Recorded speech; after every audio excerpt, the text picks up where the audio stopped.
وقال سبحانه وتعالى ولنبلونكم بشيء من الخوف والجوع ونقص من الأموال والأنفس والثمرات وبشر الصابرين।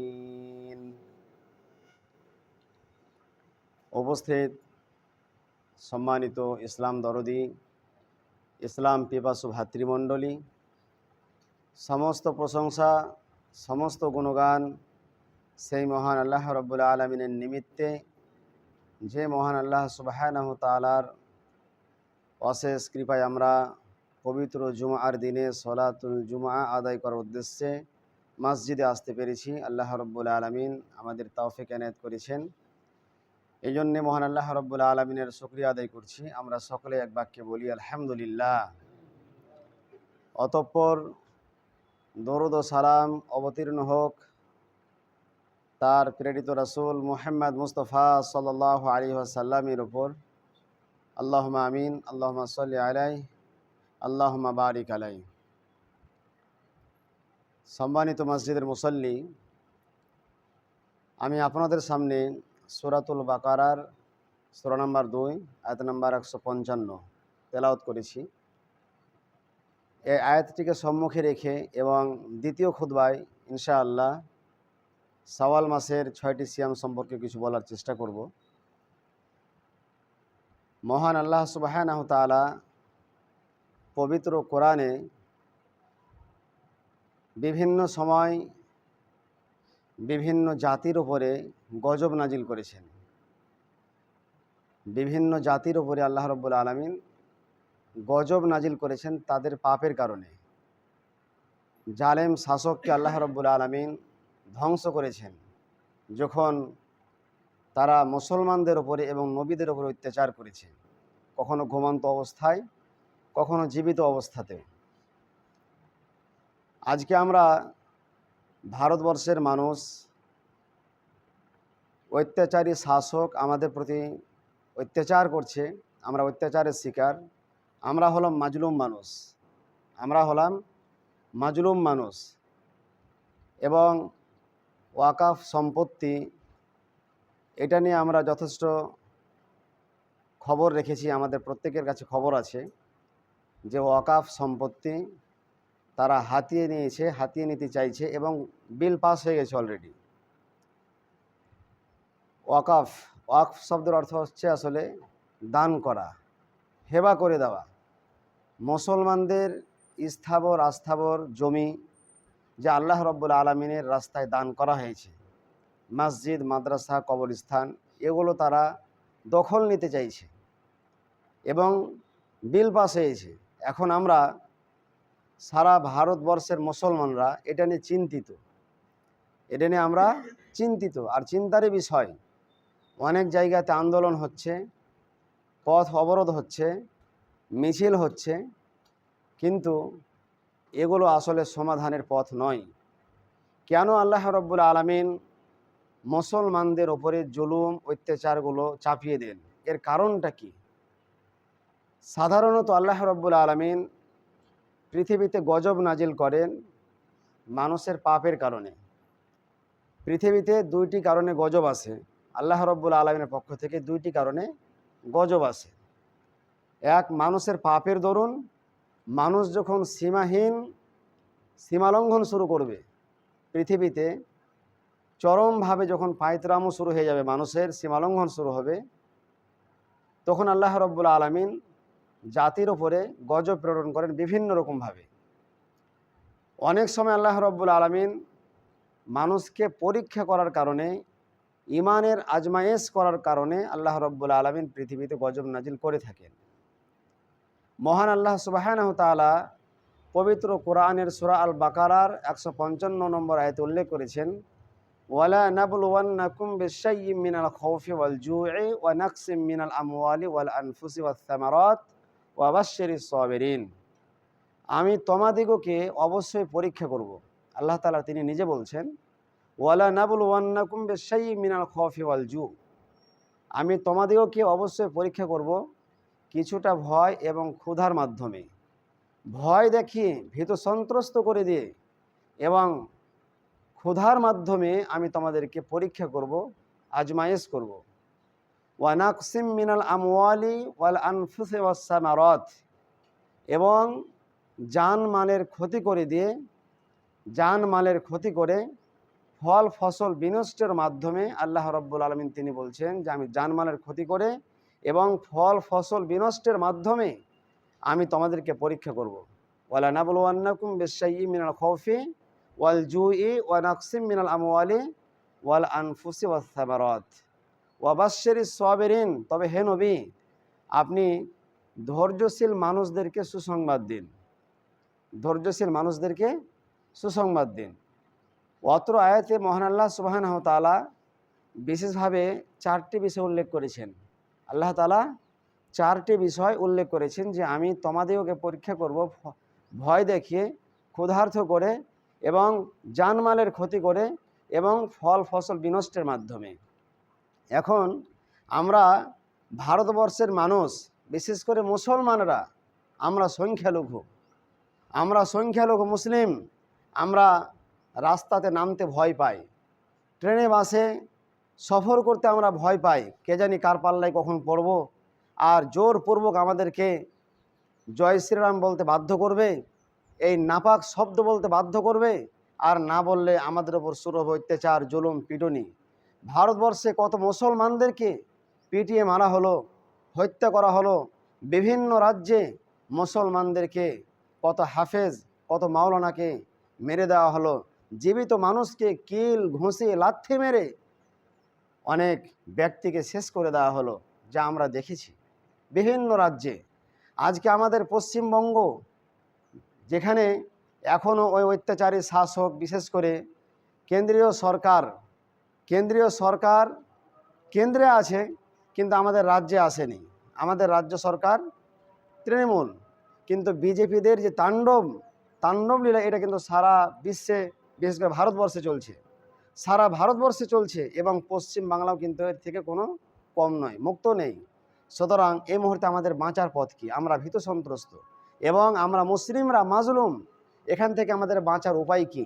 এখান থেকে বাঁচার উপায় আছে। আজকে মুসলমানদের উপরে এ অত্যাচার, জুলুম, নির্যাতন কেন হচ্ছে? কেন মুসলমানদেরকে পিটানো হচ্ছে? অত্যাচারী শাসকের পক্ষ থেকে অত্যাচার, জুলুম কেন চাপিয়ে দেওয়া হয়েছে? মূলত মুসলমানদের ঈমান হারা হওয়ার কারণে। মুসলমানদের ঈমান হারা হওয়ার কারণে যদি আমরা আল্লাহ ভীরু হতাম এবং আমরা আল্লাহ তাআলাকে ভয় করতাম, পরকালকে ভয় করতাম, এবং আমরা যদি ইসলামের উপরে প্রতিষ্ঠিত থাকতে পারতাম, তাহলে আল্লাহ রাব্বুল আলামিন আমাদেরকে সাহায্য করতেন এবং জালেম সরকারকে, পৃথিবীর স্বৈরাচারী সরকারকে আল্লাহ রাব্বুল আলামিন হালাক করে দিতেন। আমাদের দোয়া কবুল হচ্ছে না, আমাদের কোনো প্রার্থনা আল্লাহ তাআলা কবুল করছেন না। আমরা দোয়া করছি কিন্তু দোয়া কবুল হচ্ছে না। এটাও কিন্তু হাদিসের মধ্যে রাসূলুল্লাহ সাল্লাল্লাহু আলাইহি ওয়াসাল্লাম উল্লেখ করেছেন। আহমদের হাদিস, রাসূলুল্লাহ সাল্লাল্লাহু আলাইহি ওয়াসাল্লাম বলেছেন, তোমরা অবশ্যই মানুষকে সৎ কাজের উপদেশ দিবে এবং অন্যায় কাজ থেকে বাধা দান করবে, নতুবা তোমাদের উপরে আল্লাহ রাব্বুল আলামিনের পক্ষ থেকে আযাব প্রেরণ করা হবে, আল্লাহ রাব্বুল আলামিনের পক্ষ থেকে গজব প্রেরণ করা হবে। আর ওই আযাব থেকে, ওই শাস্তি থেকে তোমরা নিষ্কৃতি পাওয়ার জন্য আল্লাহ রাব্বুল আলামিনের কাছে দোয়া করবে, কিন্তু তোমাদের দোয়া তখন আর কবুল করা হবে না, তোমাদের দোয়া তখন আর কবুল করা হবে না। আজকে আমাদের সামাজিক ব্যবস্থা কোথায় চলে গেছে? আমরা নিজেরাও ভালো কাজ করি না, আর আমাদের সন্তান সন্ততিরা ভালো কাজ করে না। তারা যখন অন্যায় কাজ করছে তখন আমরা তাদেরকে বাধাও দিচ্ছি না। এটা আমাদের বড় একটা দুর্বলতা। এই জন্য আল্লাহ রাব্বুল আলামিন আমাদের প্রতি গজব নাজিল করেন, অত্যাচারী শাসক আমাদের উপর চাপিয়ে দেন মানুষকে সাইজ করার জন্য, এই মুসলিমদেরকে সাইজ করার জন্য। তারপরেও আমরা সচেতন নই, আমরা সজাগ নই। আল্লাহ সুবহানাহু ওয়া তাআলা পবিত্র কোরআনের সূরা নম্বর 2, সূরা আল বাকারার 152 নম্বর 53 নম্বর আয়াতে উল্লেখ করেছেন, ইয়া আইয়ুহাল্লাযীনা আমানুস্তাঈনু বিস-সাবরি ওয়াস-সালাহ ইন্নাল্লাহা মা'আস সাবিরিন। হে ঈমানদারগণ, তোমরা আল্লাহ রাব্বুল আলামিনের কাছে সাহায্য প্রার্থনা করো। আল্লাহ তাআলা তিনি নিজে বলছেন ঈমানদার ব্যক্তিদেরকে আহ্বান করে যে, হে ঈমানদারগণ, হে বিশ্বাস স্থাপনকারীগণ, তোমরা মহান আল্লাহ সুবহানাহু ওয়া তাআলার কাছে সাহায্য প্রার্থনা করো। সলাতের মাধ্যমে এবং সবরের মাধ্যমে। সবর এবং সলাতের মাধ্যমে আমাদেরকে একদিকে ধৈর্য ধারণ করতে হবে, আর অপরদিকে আমাদেরকে পৃথিবীর শ্রেষ্ঠতম এবাদাত সমূহের মধ্যে যত ইবাদত আছে সব থেকে উৎকৃষ্ট ইবাদত হচ্ছে সলাত। আল্লাহ রব্বুল আলমিনের কাছে আল্লাহ তাআলাকে সন্তুষ্ট করার উদ্দেশ্যে বিনয় হয়ে খুশু খুজু সহকারে আল্লাহ রব্বুল আলমিনের দিবারাত্রে ফরজ করা 5 ওয়াক্ত সালাত আমাদেরকে বাধ্যতামূলকভাবে আদায় করতে হবে, এবং সাথে সাথে আমাদেরকে সবর করতে হবে, ধৈর্য ধারণ করতে হবে। এখানে আমাদের করার কিছু নেই, যেহেতু আমরা মাজলুম, আমরা দুর্বল, আমাদের অস্ত্র নেই, আমাদের শস্ত্র নেই, আমাদের ক্ষমতা নেই, আমরা ক্ষমতার দিকে দুর্বল, কিন্তু আমাদের মালিক আছে স্রষ্টা মহান আল্লাহ রব্বুল আলামিন। আমরা 5 ওয়াক্ত সালাত আদায় করব, এবং সাথে সাথে আমরা সলাতের মাধ্যমেই আল্লাহ তাআলার কাছে প্রার্থনা করব, এবং আমরা ধৈর্য ধারণ করব যে হে আল্লাহ, আমরা ভারতবর্ষের মুসলমানরা মাজলুম, আমরা অত্যাচারিত, হে আল্লাহ তুমি আমাদেরকে নিষ্কৃতি দান করো, তাদের হাত থেকে আমাদেরকে রেহাই দাও। আল্লাহ রব্বুল আলামিনের কাছে প্রার্থনা করতে হবে। সম্মানিত উপস্থিতি, পৃথিবীতে অনেক রাজা ধীরাজা এই পৃথিবীতে এসেছে, আল্লাহ রব্বুল আলামিন তাদেরকে ধ্বংস করে দিয়েছেন। মূসা আলাইহিস সালামের জীবদ্দশায় স্বৈরাচারী শাসক ছিল কে? মিস্টার ফেরাউন। ফেরাউনের জুলুম কম ছিল না, সে এত ধান্দাবাজ ছিল যে ওই সময় যখন কোনো ছেলে জন্মগ্রহণ করত তখন তার রাজত্ব টিকিয়ে রাখার জন্য, তার ক্ষমতা টিকিয়ে রাখার জন্য ছেলেদেরকে হত্যা করা হতো আর মেয়েদেরকে জীবিত রাখা হতো। ছেলেদেরকে হত্যা করা হতো আর মেয়েদেরকে জীবিত রাখা হতো। মূসা আলাইহিস সালামের ওপর তার জুলুম ছিল, অত্যাচার ছিল। এক পর্যায়ে আল্লাহ রব্বুল আলামিন ওই ফেরাউনকে ধ্বংস করে দিলেন। মূসাকে আল্লাহ তাআলা জয় করলেন, মূসাকে আল্লাহ তাআলা জয় করলেন, আর ফেরাউন পরাস্ত হলো। ঠিক তেমনইভাবে ইব্রাহিম আলাইহিস সালামের জীবদ্দশায় কত ইব্রাহিমের উপর অত্যাচার হয়েছে, ইব্রাহিম সালামের উপর কত জুলুম হয়েছে। তার বাপের অত্যাচার ছিল, তার বংশবলের অত্যাচার ছিল, কিন্তু আল্লাহ রব্বুল আলামিন তাকে সাহায্য করেছেন এই জন্য যে ইব্রাহিম আলাইহিস সালামের মধ্যে ঈমান পরিপূর্ণ ছিল। তিনি ছিলেন একদিকে আল্লাহর রাসূল, তিনি ছিলেন একদিকে আল্লাহর নবী, এবং তার ঈমান ছিল মজবুত, আর তিনি স্রষ্টাকে চিনেছেন। তিনি যখন কোনো অত্যাচারের শিকার হয়েছেন তখন স্বয়ং আল্লাহ রব্বুল আলমিনের কাছে অভিযোগ পেশ করেছেন। আল্লাহ তাআলাকে বলেছেন, আল্লাহ রব্বুল আলমিন এর পক্ষ থেকে সাহায্য এসেছে, আল্লাহ রব্বুল আলমিনের পক্ষ থেকে মাদাদ এসেছে। যে আল্লাহ রব্বুল আলমিন মূসাকে সাহায্য করেছেন, যে আল্লাহ রব্বুল আলমিন ইব্রাহিমকে সাহায্য করেছেন, সে আল্লাহ রব্বুল আলমিন আজকে আমাদেরকেও সাহায্য করতে পারবেন। কিন্তু সাহায্য করেন না কেন? আসলে আমাদের ঈমানের দুর্বলতা আছে, আমাদের ঈমানের কমজোরি আছে। আমরা 5 ওয়াক্ত নামাজ পড়ি না, আমরা দিনমুখী নয়, আমরা আল্লাহওয়ালা নয়, আমাদের মধ্যে আল্লাহ ভীরতা নেই, আমাদের মধ্যে তাকওয়া নেই। সুতরাং আল্লাহ রব্বুল আলামিন আমাদের দোয়া কবুল করবেন না। আল্লাহ তাআলা আমাদের পক্ষ থেকে দোয়া কবুল করবেন, এটাই ঠিক। আল্লাহ রব্বুল আলামিন পবিত্র কোরআনের সূরা আল ইব্রাহিমের 27 নম্বর আয়াতে উল্লেখ করেছেন, ইউসাব্বিতুল্লাহুল্লাযীনা আমানু বিল কওলি সাবিত ফিল হায়াতিদ দুনিয়া ওয়া ফিল আখিরাহ ওয়া ইউদিল্লুল্লাহু যালিমিন ওয়া ইয়াফআলুল্লাহু মা ইয়াশা। কত চমৎকার চমৎকার কথা আল্লাহ রব্বুল আলামিন কোরআনে উল্লেখ করেছেন যে যারা শাশ্বত বাণীতে বিশ্বাসী হবে, যারা শাশ্বত বাণীতে বিশ্বাসী হবে, আল্লাহ রব্বুল আলামিন তাদেরকে পার্থিব জগতে, ইহলৌকিক জগতে এবং পারলৌকিক জগতে, উভয় জগতে সুপ্রতিষ্ঠিত রাখবেন, তাদের পদস্খলন হবে না। আল্লাহ তাআলা তিনি নিজে বলছেন যে যারা শাশ্বত বাণীতে বিশ্বাসী হবে তাদেরকে এই পৃথিবীতে, ইহলৌকিক জগতে এবং পারলৌকিক জগতে, উভয় জগতে সুপ্রতিষ্ঠিত রাখবেন, তাদের কোনো ক্ষতি হবে না। এটা আল্লাহ তাআলা নিজে ঘোষণা দিয়েছেন। ওয়ায়ুজিল্লুল্লাহু যালিমিন, আর জালেমদেরকে আল্লাহ তাআলা পথভ্রষ্ট করবেন, জালেমদেরকে আল্লাহ তাআলা পথভ্রষ্ট করবেন। যারা পৃথিবীতে সীমা লঙ্ঘন করছে, যারা পৃথিবীতে মানুষের উপর জুলুম করছে, এই জালেমদেরকে আল্লাহ রব্বুল আলামিন ছারখার করে দেবেন, এই জালেমদেরকে আল্লাহ তাআলা ধ্বংস করে দেবেন, তাদেরকে আল্লাহ তাআলা পথভ্রষ্ট করে দেবেন। ওয়া ইয়াফআলুল্লাহু মা ইয়াশা, এবং আল্লাহ রব্বুল আলামিন তিনি তাই করেন, তিনি যা চান, তিনি যা চান আল্লাহ রব্বুল আলামিন সেটাই করেন। তার ক্ষমতা অসীম ক্ষমতা, তার ক্ষমতার সামনে কোনো ক্ষমতা টিকে না। আল্লাহ রব্বুল আলামিন ইচ্ছা করলেই একটু সময়ের মধ্যেই, কিছুক্ষণের মধ্যে আল্লাহ রব্বুল আলামিন পৃথিবীর এই স্বৈরাচারী শাসককে আল্লাহ রব্বুল আলামিন টাইট করে দিতে পারবেন, তার অবস্থাকে ঢিল করে দিতে পারবেন। কিন্তু আল্লাহ রব্বুল আলামিন করেন না কেন? আমরা ঈমানের দিক থেকে দুর্বল। আমরা ইমানের দিক থেকে দুর্বল। যদিও আমরা কিছু সংখ্যক মানুষ 5 ওয়াক্ত সালাত আদায় করছি, 5 ওয়াক্ত নামাজ আদায় করছি, তার মধ্যেও আমরা আমাদের ভুলের কমতি নয়। আমাদের মধ্যে সুদখোর, মদখোর এবং অনেক রকমের পাপে আমরা লিপ্ত আছি। এমনি বাদে দিলাম অন্য অন্য মানুষদেরকে, বিশেষ করে যারা আমরা নামাজি, তারাও আমরা ভুলের মধ্যে ভরা। ছোটোখাটো ভুলের মধ্যে নয়, মুনাফিকও আছে আমাদের মাঝে। মুসলমান নামাজ আদায় করে কিন্তু মুনাফিক, মুসলমান নামাজ আদায় করে কিন্তু হারামের ব্যবস্থা করে। এমন ব্যক্তির দোয়া আল্লাহ রব্বুল আলামিন কিভাবে কবুল করতে পারেন? যাই হোক, আমি আপনাদেরকে বলতে চাই যে আমরা মুসলিমরা, বিশেষভাবে মুসলিম সংখ্যালঘু যারা আমরা, আমাদের প্রতি অত্যাচার এবং জুলুম যুগে যুগে হয়ে আসছে। বর্তমানেও আমরা জুলুমের শিকার। তো আমাদের করণীয় কি? আমাদের করণীয় হচ্ছে যে আমাদেরকে দ্বীনের অভিমুখে আসতে হবে, আমাদেরকে পরিপূর্ণভাবে দ্বীন মানতে হবে, পরিপূর্ণভাবে ইসলামের যে নীতিমালা, রাসূলুল্লাহ সাল্লাল্লাহু আলাইহি ওয়াসাল্লামের যে আদেশ, এই আদেশ অনুসারে আমাদেরকে পৃথিবীতে জীবনযাপন করতে হবে। এক কথায় ওহির বিধান আপনাকে মানতে হবে। ওহির বিধান মানা ছাড়া আপনার বাঁচার কোনো পথ নেই। ওহির যে বিধান, এই বিধান মেনে নেওয়া ছাড়া এই পৃথিবীতে আপনার সুস্থ থাকার কোনো পথ নেই, কোনো ঔষধ নেই। সুস্থ থাকার ঔষধ পথ হচ্ছে একমাত্র ওহির বিধান কায়েম করা, সকল বিধান বাতিল করা। সকল বিধান বাতিল করব আর ওহির বিধান আমরা কায়েম করব আমাদের জীবনের শেষ মুহূর্ত পর্যন্ত। আল্লাহ রব্বুল আলামিন আমাদেরকে সান্ত্বনা দেওয়ার জন্য বলেছেন সূরা আল বাকারা সূরা নম্বর 2 আয়াত নম্বর 156, আল্লাযীনা ইযা আসাবাতহুম মুসিবাহ ক্বালু ইন্না লিল্লাহি ওয়া ইন্না ইলাইহি রাজিউন। তাদের কাছে যখন কোনো বালা মুসিবত আসবে, তাদের কাছে যখন কোনো মুসিবত আসবে, কোনো বিপদ আপদ আসবে, তখন তারা যেন বলে যে আমরা আল্লাহ তাআলার জন্য, ইন্না লিল্লাহি, আমরা আল্লাহ তাআলার জন্য, ওয়া ইন্না ইলাইহি রাজিউন, এবং আমরা তারই দিকে প্রত্যাবর্তনশীল, আল্লাহ তাআলার দিকে আমাদেরকে ফিরে যেতে হবে।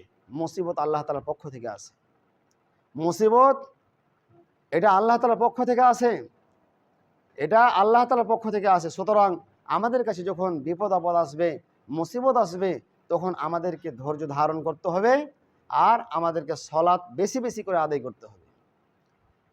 আমাদেরকে বেশি বেশি সলাত আদায় করতে হবে আর আমাদেরকে সাথে সাথে সবরও করতে হবে, ধৈর্য ধারণ করতে হবে। বিপদে পড়েছেন, সলাত আদায় করেন। আপনি কোনো মুসিবতে পড়েছেন, সলাত আদায় করেন।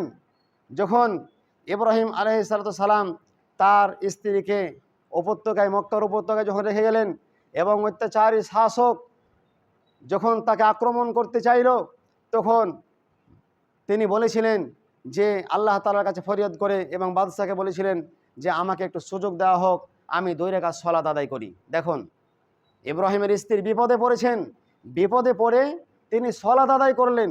সলাত আদায় করার পরে আল্লাহ তাআলার কাছে অভিযোগ পেশ করলেন যে হে আল্লাহ, আমি যদি ইব্রাহিমের স্ত্রী হই আর আমি যদি তোমার বান্দি হই, তাহলে তুমি আল্লাহ আমাকে এই অত্যাচারী শাসকের পক্ষ থেকে আমাকে নিরাপত্তা দান করো, আমাকে রক্ষা করো।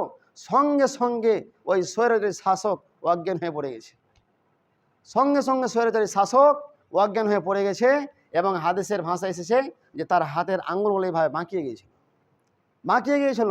দেখেন সলাতের পাওয়ার কত, সলাতের ক্ষমতা কত। যখন তিনি বিপদের সম্মুখীন হলেন তখন 2 রাকাত সলাত আদায় করলেন আর 2 রাকাত সলাত শেষে মালিককে বলে দিলেন, স্রষ্টাকে বলে দিলেন, হে আল্লাহ, আমি এখনকার মতো মাজলুম, আমি যদি তোমার বান্দি হই আর আমি যদি ইব্রাহিমের স্ত্রী হই, তো হে আল্লাহ তুমি আমাকে এই জালেম শাসক থেকে রক্ষা করো। সঙ্গে সঙ্গে অজ্ঞান হয়ে পড়ে গেছে। আমরা আল্লাহ তাআলাকে বলতে পারি না? আমরা নামাজ পড়তে পারি না? আমরা মুসলমানরা বিপদের সম্মুখীন হলে আমরা রাস্তায় নেমে মিছিল করি। এটাই কিন্তু আপনার বাঁচার শেষ পথ নয়। আপনি পথ অবরোধ করলেন, এটাই শেষ নয়, বাঁচার পথ শেষ নয়। আপনি আন্দোলন করলেন, বাঁচার এটা শেষ পথ নয়। বরং বাঁচার সবথেকে বড় রাস্তা হচ্ছে আপনি যখন বিপদগ্রস্ত হবেন তখন আপনি আল্লাহ তাআলার সামনে দণ্ডায়মান হয়ে আপনি 2 রাকাত মাত্র সলাত আদায় করুন। দীর্ঘ সময় নিয়ে আল্লাহ তাআলার কাছে সলাত আদায় করুন এবং সলাত শেষে আপনি আল্লাহ রব্বুল আলামিনের কাছে আপনি নালিশ জানিয়ে দিন। আল্লাহ রব্বুল আলামিনের কাছে কাকুতি মিনতি সহকারে প্রার্থনা করুন। আল্লাহ রব্বুল আলামিন আমাদের দোয়া আজও তিনি কবুল করবেন।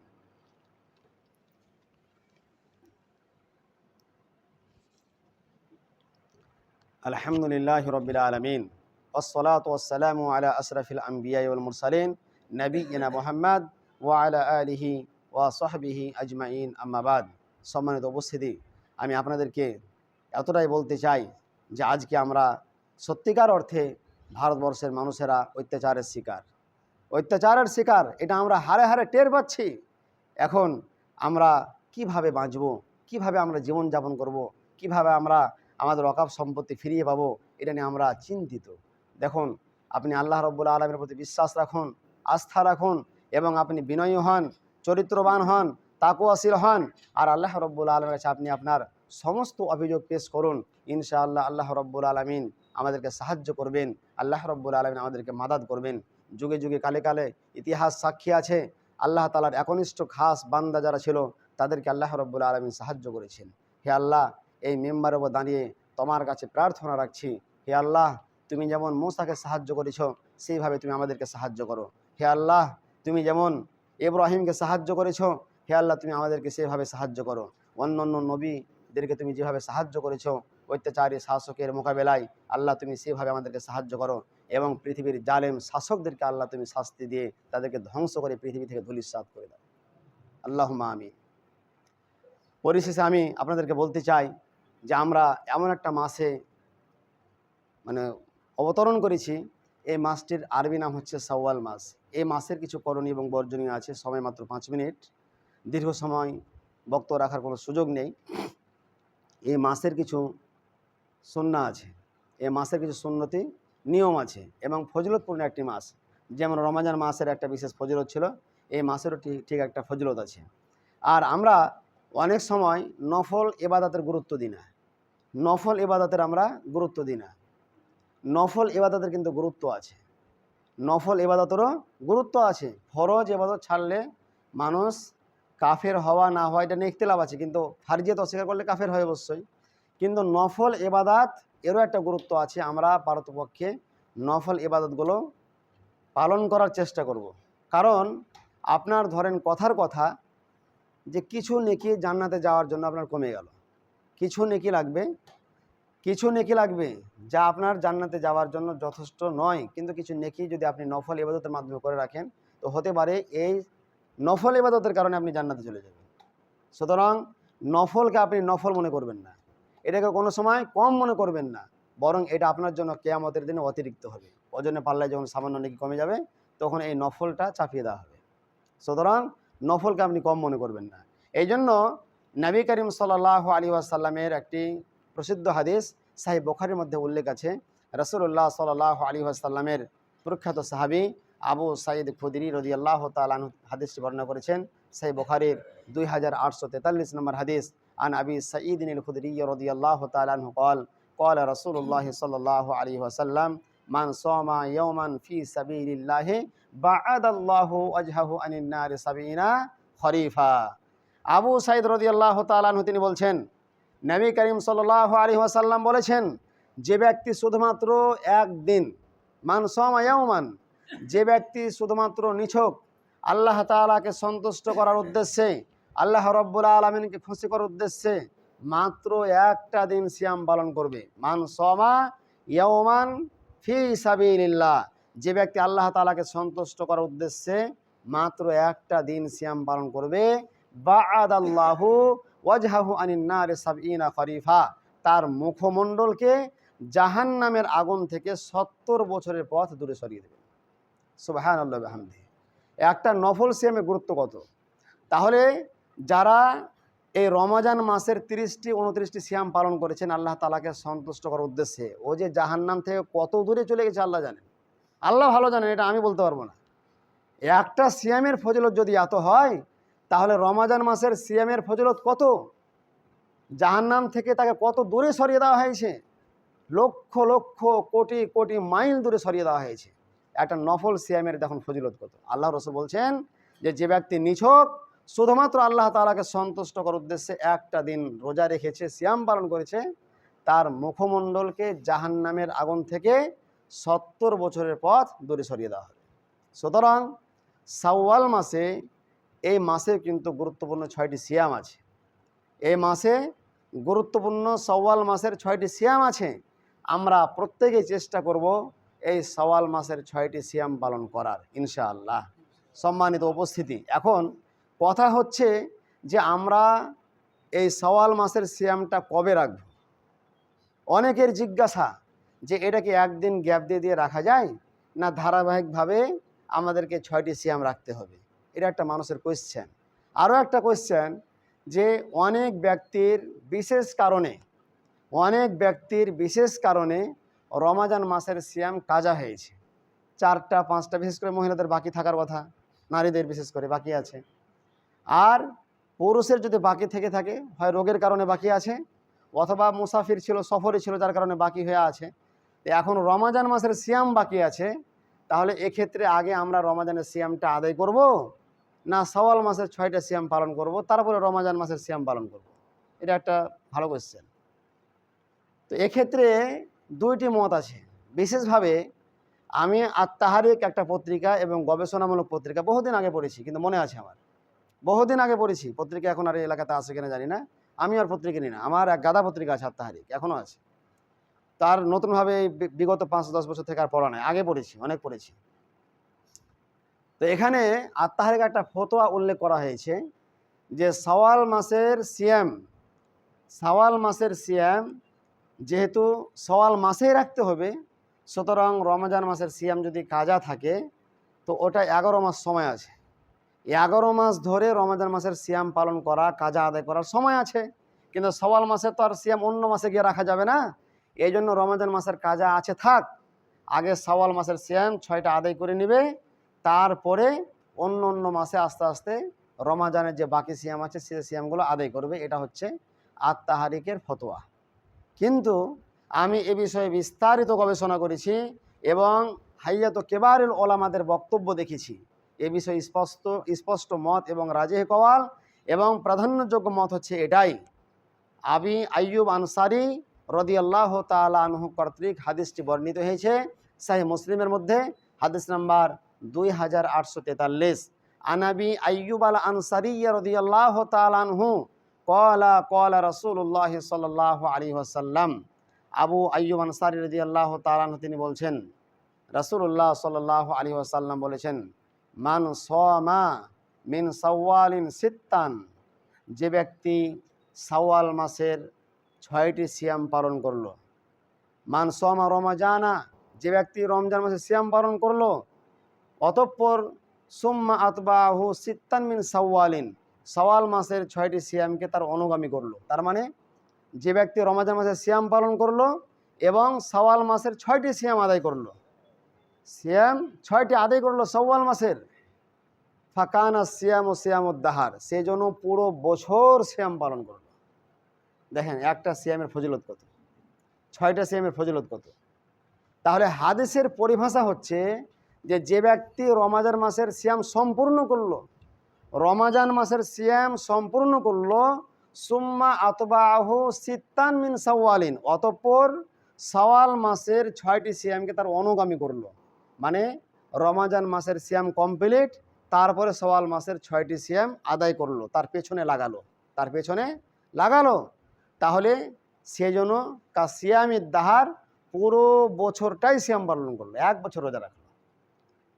এখন এখানে বিশেষভাবে একটা শব্দ উল্লেখযোগ্য, যে সুম্মা আতবাহু, এই শব্দের অর্থ হচ্ছে রমাজানের সিয়ামের শেষে এই সিয়ামকে পেছনে লাগিয়ে দেওয়া, অনুগামী করে দেওয়া।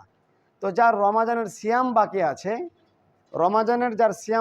আছে, বাকি থাকার পরেও এই সিয়াম সম্পূর্ণ হলোই না, শাওয়াল মাসের সিয়াম আদায় করা শুরু করলো, তাহলে এটা কিন্তু ইত্তেবা হলো না বা অনুগামী করা হলো না, যেহেতু তার রমাজানের সিয়াম অসম্পূর্ণ হয়ে আছে। রমাজানের সিয়াম অসম্পূর্ণ আছে, সম্পূর্ণ হয়নি। এই দিক থেকে ওলামারা বলেছেন, এই হাদিসের শাব্দিক অর্থের দিক লক্ষ্য রেখে ওলামারা বলেছেন যে এটাই বেশি উত্তম, এটাই বেশি শ্রেষ্ঠ, যে রমাজানের সিয়াম তাকে আগে সম্পূর্ণ করতে হবে। যার রমাজান মাসের সিয়াম কাজা হয়ে আছে তাকে রমাজানের সিয়াম আগে আদায় করতে হবে, আদায় করার পরে শাওয়াল মাসের শেষ দিকে হোক, মিডিলে গিয়ে হোক, ওই শাওয়াল মাসের 6টা সিয়াম আদায় করবে। এটা তো বাধ্যতামূলক নয়, এটা তো ফরজ নয়, কিন্তু ফরজ সিয়াম মাথায় রেখে যদি আপনি মারা যান তাহলে কিন্তু এর হিসাব আপনাকে আল্লাহ তাআলাকে দিতে হবে। সুতরাং শাওয়াল মাস আসার পরেই আপনার খুব তাড়াহুড়া করে তাড়াতাড়ি চেষ্টা করতে হবে এই বাকি সিয়াম যে আপনার উপর চেপে আছে এই সিয়ামটা আদায় করে নেওয়ার। তারপরে আপনি বাকি দিনগুলো শাওয়াল মাসের সিয়াম পালন করুন, বাকি দিন সিয়াম পালন করুন। এটাই কিন্তু ওলামারা বুঝিয়েছেন। সুতরাং আমি আপনাদেরকে বলবো যে রমাজানের যার সিয়াম এখনও বাকি আছে, যদি আপনার শাওয়াল মাসের সিয়াম রাখতে হয় তাহলে আগে আপনি রমাজান মাসের সিয়ামটা কমপ্লিট করুন। রমাজান মাসের যে রোজা এটা আগে আপনি কমপ্লিট করুন, তারপরে শাওয়াল মাসের 6টি সিয়াম আদায় করুন।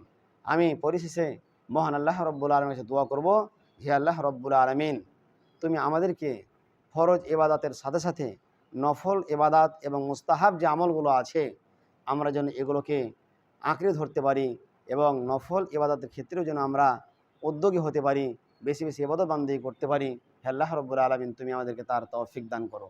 পরিশেষে আমি আল্লাহ রব্বুলের কাছে আরও একবার দোয়া করবো যে আল্লাহ রব্বুল আলমিন, আমরা পৃথিবীর মুসলমান, বিশেষ করে ভারতবর্ষের মুসলমানরা এবং ফিলিস্তিনের মুসলমানরা তারা মাজলুম, তারা অত্যাচারের শিকার। হে আল্লাহ রব্বুল আলমিন, তুমি আমাদেরকে সাহায্য করো। হে আল্লাহ, তুমি আমাদেরকে সাহায্য করো। ওয়ানসুরহুম আলা আদুব্বিকা ওয়া আদুব্বিহিম, হে আল্লাহ, তুমি তাদেরকে সাহায্য করো আর দুশমনদেরকে জব্দ করে দাও। আল্লাহ, তুমি আমাদের দোয়া কবুল করে নাও। আল্লাহুম্মা আন লি আলি ইয়াহুদ, হে আল্লাহ, তুমি ইহুদিদের উপর লানাত করো। হে আল্লাহ, তুমি জালিমদের উপর লানাত করো। হে আল্লাহ, তুমি তাদের উপর অভিশাপ করো। আল্লাহ, আমরা অত্যাচারিত, তুমি আমাদের একমাত্র রব, তুমি আমাদের একমাত্র স্রষ্টা। আমরা দুর্বল, আমরা আমরা ভয় ভীত সন্ত্রস্ত, তোমার সাহায্য ছাড়া আমরা অচল। অতএব তোমার সাহায্য আমরা দেখতে চাই। হে আল্লাহ, তুমি আমাদের প্রতি সাহায্য করো। এ বলে আজকে সংক্ষিপ্ত আলোচনা শেষ করছি। ওমা আলাইহিল বালাগ। আল্লাহুম্মা সাল্লি আলা মুহাম্মাদ ওয়া আলা আলি মুহাম্মাদ কামা সাল্লাইতা আলা ইব্রাহিম ওয়া আলা আলি ইব্রাহিম ইন্নাকা হামিদুম মাজিদ। আল্লাহুম্মা বারিক আলা মুহাম্মাদ ওয়া আলা আলি মুহাম্মাদ কামা বারাকতা আলা ইব্রাহিম ওয়া আলা আলি ইব্রাহিম ইন্নাকা হামিদুম মাজিদ। রব্বানা তাকাব্বাল মিন্না ইন্নাকা আনতাস সামিউল আলিম ওয়া তুব আলাইনা ইন্নাকা আনতাত তাওয়াবুর রহিম। সুবহানা রাব্বিকা রাব্বিল ইজ্জাতি আম্মা ইয়াসিফুন ওয়া সালামুন আলাল মুরসালিন আলহামদুলিল্লাহি রাব্বিল আলামিন।